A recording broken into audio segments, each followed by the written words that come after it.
So this is a lot of information about religion and socialization. I want to look at moral development now, how a young person develops their morals, how that process occurs. So we know the presence and influence of religion has slowly but surely declined for society as a whole, as well as for individuals in their daily lives. Canada is no longer a country based in every way on religion. Well, as I have discussed, one of the things that religion did was to socialize everybody in a variety of ways regarding a variety of basic issues that help to keep society going, keep it stable, and that included morality. Well, if religious belief has declined so much, where do our morals come from then? Lawrence Kohlberg was an American psychologist, best known for his theory of stages of moral development.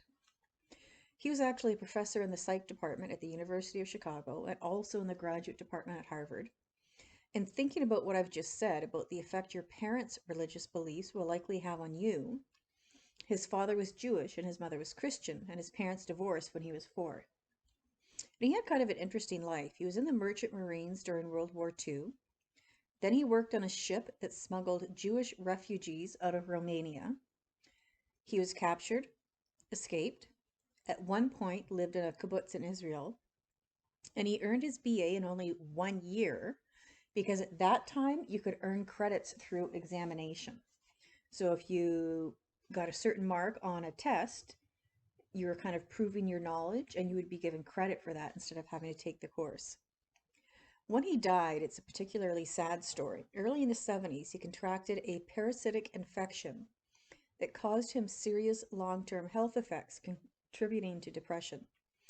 And in 1987, he committed suicide by drowning himself in Boston Harbor in January of that year.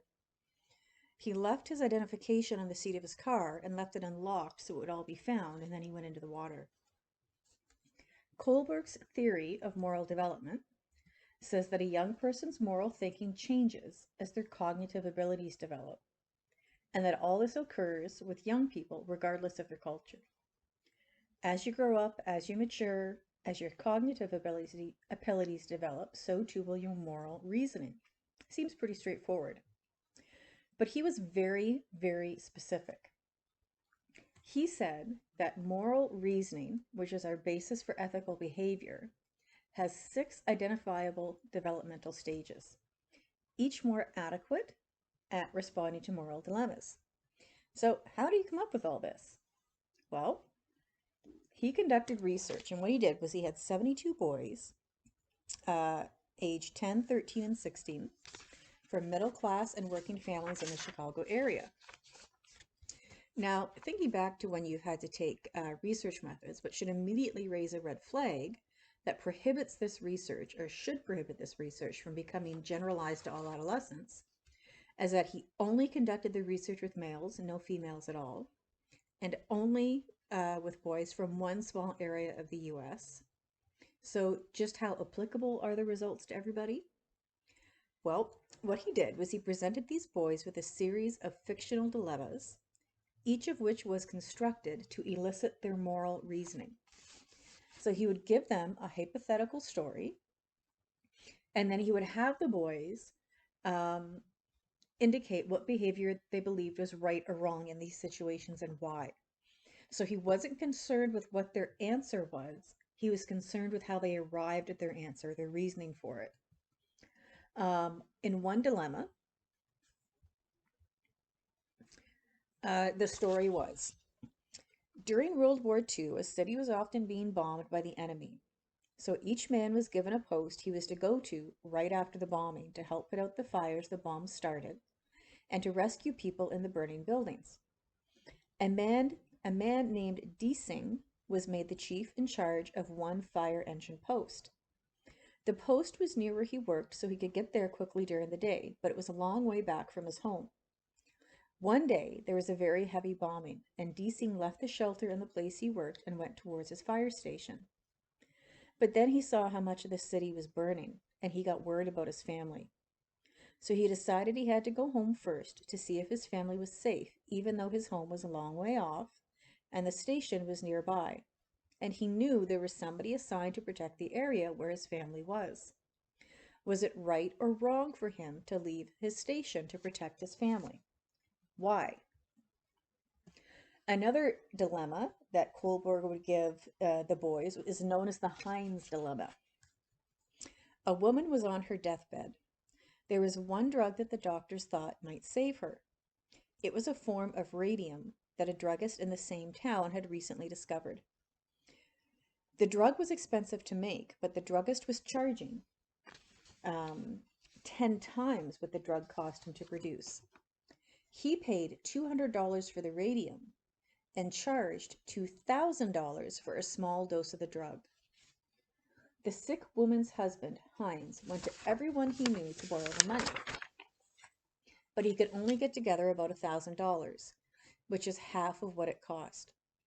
He told the druggist that his wife was dying and asked him to sell it cheaper or let him pay later, but the druggist said, "No, I discovered the drug and I'm going to make money from it." So Heinz got desperate and broke into the man's laboratory to steal the drug for his wife. Should Heinz have broken into the laboratory to steal the drug for his wife? Why or why not? So in each interview, the participant would be asked to respond to 3 stories, including these or others similar to them. And what Kohlberg was interested in, again, was not so much what their answer was.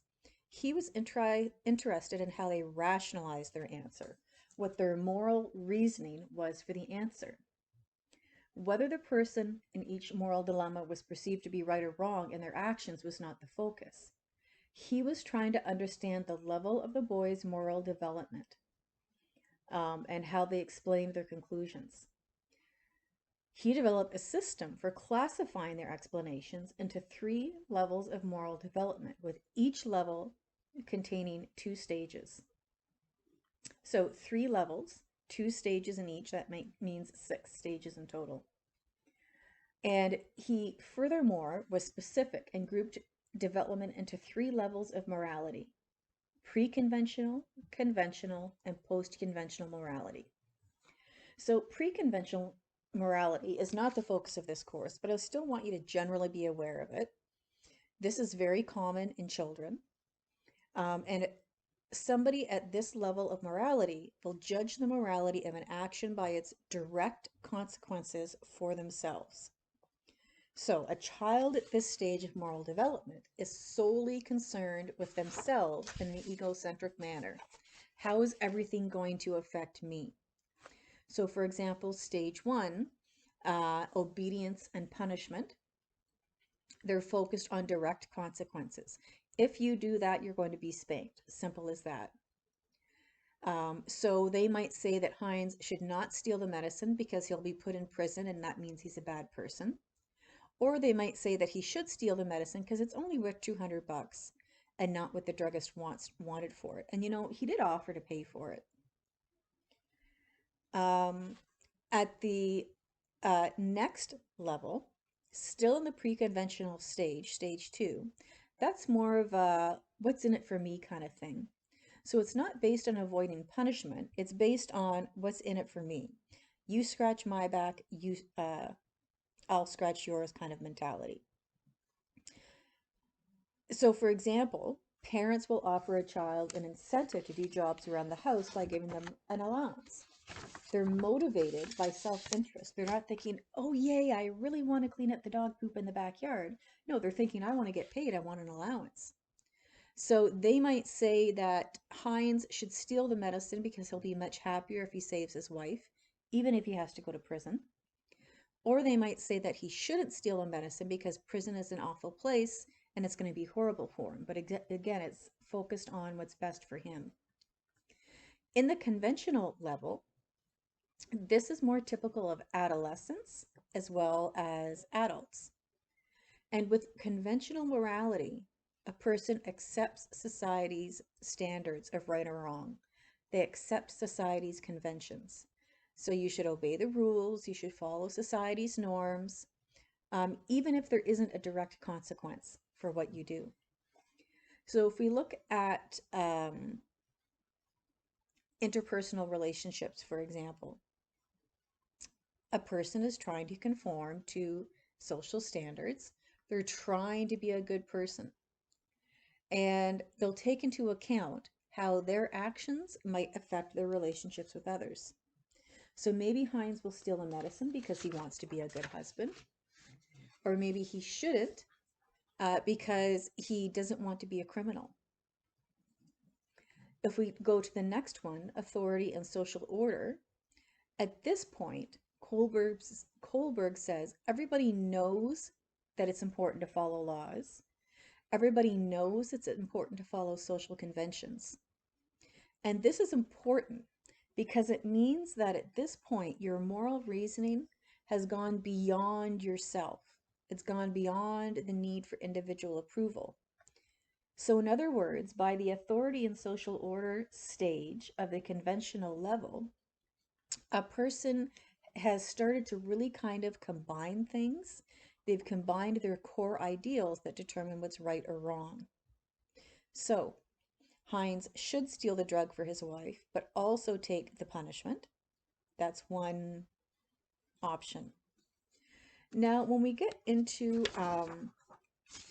post-conventional stage, Kohlberg says this is a level of moral reasoning that most people actually don't often reach, because in the post-conventional stage, this is where people are living by their own ethical principles. They place their own moral evaluation of a situation or a decision at a higher level than social conventions and social standards. As an example of this, because I know this can kind of run together. So in the post-conventional stage, somebody's putting their own ethics and morals above society's standards. So as an example, I'm thinking of people who practice polygamy and make absolutely no apologies for it. Now, everything is open to interpretation, and the Bible is as well. But this kind of morality also, to me, is an example of this. So it's like, I know it's against the law, but to me, these are my own ethics.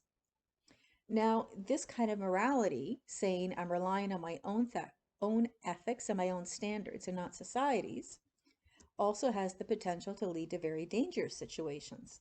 And again, I'm reminded of what are known as honor killings. That simply does not factor into a Canadian sense of morality, but every once in a while, people who have come to Canada make a purposeful choice to follow the morality that they want to follow. And if we continue, we would then move into the last stage. And an example of this, again, I can think of some that I can give you that happened right here in Canada. So again, operating on one's own ethics and not the standards of society. This is Dr. Henry Morgentaler, and prior to 1969, abortion was illegal in Canada unless approved by a therapeutic abortion committee. And that meant you had to go before 3 doctors and be approved to have the abortion done. And unless there was a clear danger to a woman's health, they were very rarely approved. Now, when abortion did become legal in Canada, it was in large part due to Dr. Henry Morgentaler. He was a physician. He was a pro-choice advocate who pushed and pushed and pushed for a woman's right to abortion services without having to be approved by the Therapeutic Abortion Committee. His view was that abortion should be considered a medical necessity. How did this come about? Well, in 1967, Dr. Morgentaler presented information to a Health and Welfare Committee that was investigating the issue of illegal abortion. And in this, he said, I think it should be a right that women have. And he said this publicly at this conference. And as a result of this, he began to get calls from women who were seeking to get an abortion. And he said, this is a direct quote from him, I hadn't expected the avalanche of requests and didn't realize the magnitude of the problem in immediate human terms. I answered, I sympathize with you. I know your problem, but the law won't let me help you. If I do help you, I'll go to jail. I lose my practice. I have a wife and 2 children. I'm sorry, but I just can't. So instead, he would refer the women who called him to two other doctors who were willing to perform abortions. But when they became unavailable, he continued getting these phone calls and he didn't know what to do. The women would call him and then they would go to backstreet abortion clinics or try to abort the pregnancy themselves in various ways, often unsuccessfully. So they would have to go to an emergency room where often Dr. Morgenthaler was working and he would see them. And yes, some died, some were harmed to the point they would not be able to have children at a later date. So Dr. Morgenthaler then decided, even though it was illegal, even though he might lose his medical license and his medical practice, in spite of the risks to himself, he was going to perform abortions on his own, himself in his own clinic, and at the same time try to have the law changed. And I want to be clear here. He wasn't doing it quietly. I mean, he wasn't trying to hide it. He was open about it. So that is exactly what he did. And of course, while he was doing this, he was also working on having the law changed. So this is really post-conventional moral reasoning. He disobeyed what he perceived to be an unjust law. He viewed abortion as a medically necessary service that would prevent death, the possible death of the pregnant woman. And he was prosecuted again and again in Quebec, 3 times in total. And every time he was acquitted by a jury with his defense based on medical necessity, that it was necessary to break the law to preserve a person's life. And eventually the province stopped prosecuting him in 1976 because they realized no jury would find him guilty of breaking the law, even though he admitted, I'm breaking the law. I'm also reminded of, so that's what he did. And eventually in 1988, abortion became legal in all of Canada. If we're thinking of basing moral reasoning in this post-conventional way, I'm also reminded of assisted suicide or euthanasia when a person is terminally ill or in constant pain. And these are 2 different acts. Assisted suicide involves one person helping another end their own life. That's different from euthanasia. Euthanasia involves deliberately ending somebody else's life to end their suffering. In 1993 in Saskatchewan, Robert Latimer, who was a farmer, was charged with the murder of his 13-year-old daughter Tracy, who was severely disabled. During birth, her oxygen supply was cut off, causing severe brain damage and recurring seizures. She had cerebral palsy, could not walk or talk. But the key here is that she was in constant pain because of a dislocated hip. And she could not take any painkillers stronger than Tylenol because it would interfere with her seizure medication. She had several surgeries in her life to lengthen tendons, to release muscles, to have rods inserted in her back because of scoliosis.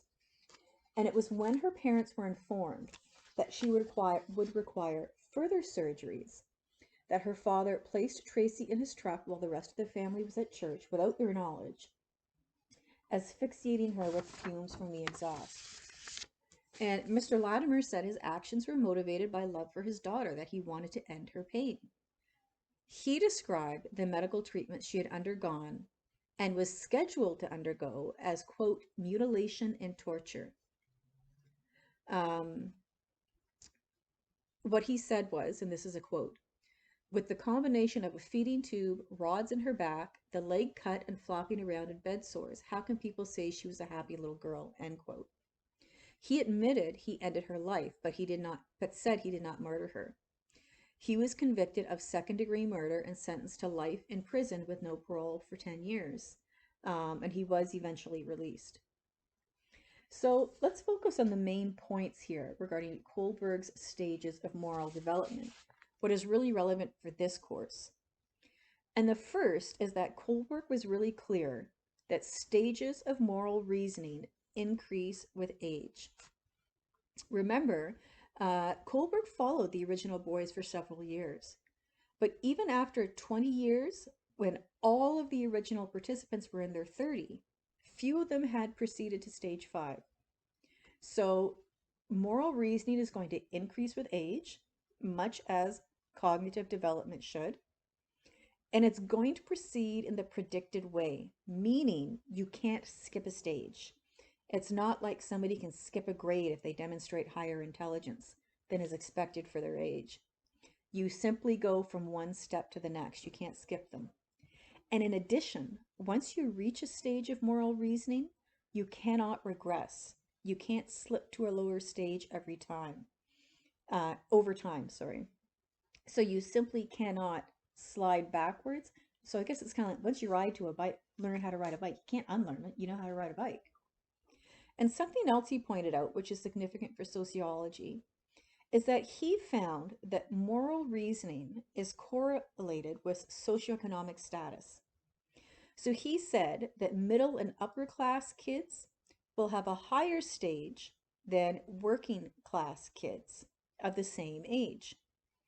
Now, in other words, if a boy has a higher IQ, boys with higher IQs tend to be in higher stages than boys with lower IQs.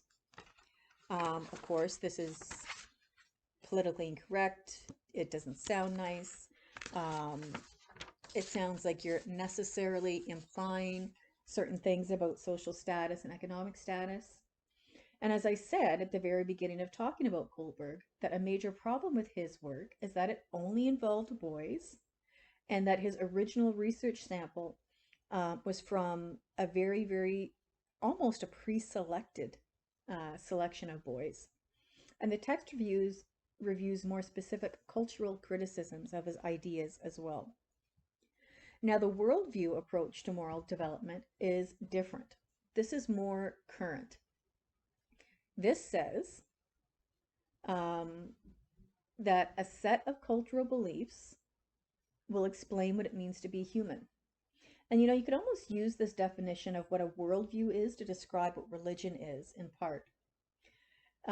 Leni, I assume that's how you pronounce her name, Leni Jensen, she said that this is the basis for moral reasoning, explanations for why a behavior is right or wrong. So, the outcome of moral reasoning is going to be moral evaluations, and these in turn determine behaviors. So I am again reminded of dominoes.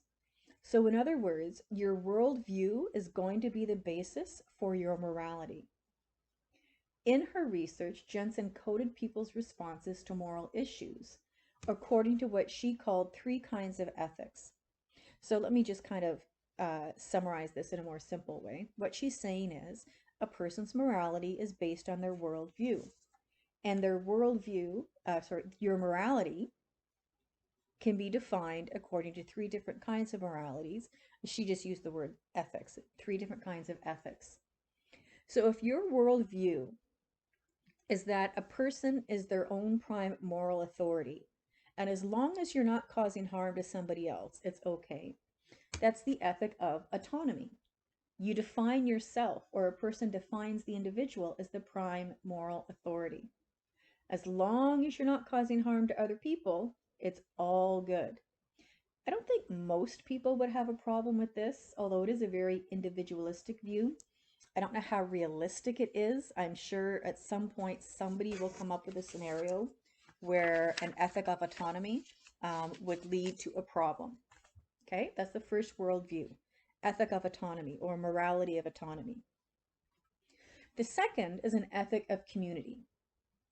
What this means is that people belong to social groups, and because of that, you have responsibilities and obligations to different social groups, to family, to your community, to others, and this is the basis of your morality. So a very collectivistic view. And I know I always say that makes sense or that's common sense, but this really does make sense to me. How most people, no matter what their religion is, most people base their morals in some way, whether they realize it or not, that they belong to different groups in society. And as such, even just as being a member of society itself, that you have a certain obligation or a certain responsibility to your society. This is the ethic of community or the morality of community. And then we have the ethic or morality of divinity. And this defines an individual, a person, as a spiritual entity. Obviously, more of a religious tinged moral ethic because it includes moral views based on traditional religious authorities and religious texts. So this is what Jensen's research indicated, and then several studies made use of the three ethics, or the three moralities she identified, focusing on adolescence. Could somebody be classified a little bit according to one worldview and a little bit according to another? Yeah. Could somebody be classified according to one worldview and then change their view at another point in life? Certainly. The three ethics, or the three moralities described, are general patterns of development.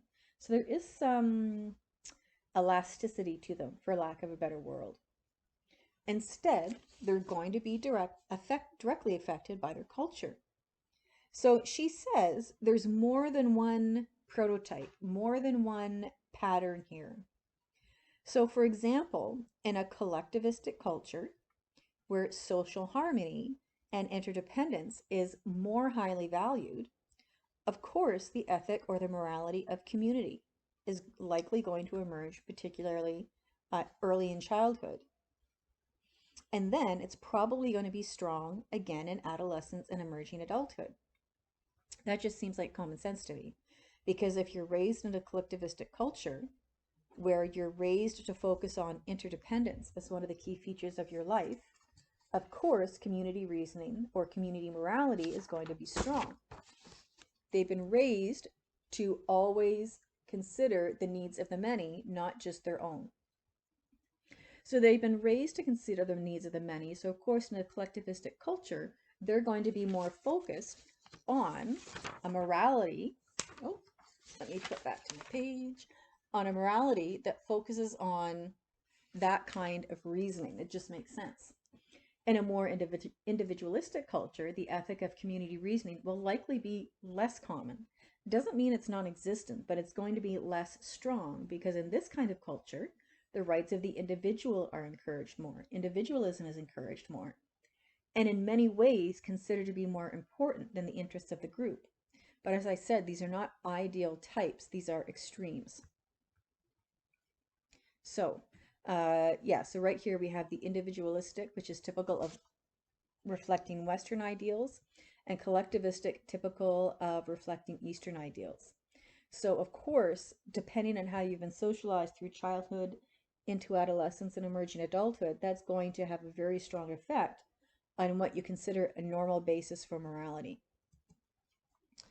Now, just to kind of summarize all this, it's a lot of information, but I hope it's starting to make sense. I hope it's all starting to gel together in terms of ideas from the first chapter and following adolescence through the ages to the biological things that are going on, to cognitive development. And again, I referred to cognitive development again with this class. Cognitive development being necessary for the moral development to occur, as far as Kohlberg says. So I hope you're beginning to see that everything's beginning to kind of firm up here, that you're beginning to see interconnection in all of these different kinds of development occurring at exactly the same time, often in exactly the same way, no matter one's society or culture, or whether they're male or female. And our next class is going to be about gender.